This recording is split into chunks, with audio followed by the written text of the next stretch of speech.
ভূস্বর্গখ্যাত জম্মু কাশ্মীরের খানি টপ এলাকায় এক দুর্ঘটনায় ভারতীয় সেনাবাহিনীর 10 জওয়ান প্রাণ হারিয়েছেন, আহত আরও 10 জন। দুর্গম পাহাড়ি রাস্তা বাদারওয়া চাম্বা আন্তঃরাজ্য সড়ক থেকে গভীর গিরিখাতে নিয়ন্ত্রণ হারিয়ে সেনাবাহিনীর বুলেটপ্রুফ গাড়ি পিছলে পড়ে গেলে এই হতাহতের ঘটনা ঘটে। পাহাড়ি সড়ক থেকে গিরিখাতটির গভীরতা 400 মিটার বলে জানিয়েছে ভারতীয় গণমাধ্যম এনডিটিভি।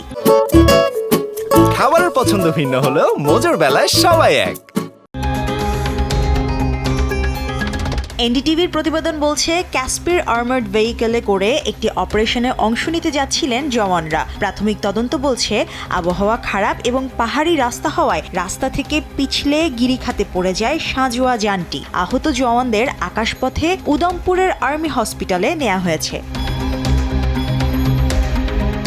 ক্যাসপির একটি মাইন প্রতিরোধী আর্মার্ড প্রোটোটাইপ ভেহিকল ভারতের জম্মু কাশ্মীর সহ বিভিন্ন দেশে অ্যান্টি ইনসার্জেন্সি অপারেশনে এর ব্যবহার হয়ে থাকে। ক্যাসপির দক্ষিণ আফ্রিকার ল্যান্ড মাইন ও অ্যাম্বুশ থেকে সেনাদের বাঁচাতে তৈরি হলেও অন্যান্য দেশেও এর নাম ডাক রয়েছে। এই ঘটনায় সামাজিক যোগাযোগ মাধ্যম এক্সে শোক জানিয়েছেন ভারতের ঊর্ধ্বতন কর্মকর্তা সহ ভারতীয় সেনাবাহিনীর গুরুত্বপূর্ণ ইউনিট হোয়াইট নাইট কর্পস। এছাড়াও ভারতের প্রতিরক্ষা মন্ত্রী রাজনাথ সিং এবং মুখ্যমন্ত্রী ওমর আবদুল্লাহ নিহত সেনাদের পরিবারের প্রতি সমবেদনা জানিয়েছেন। মুশরিফা নুজাত, দেশ টিভি।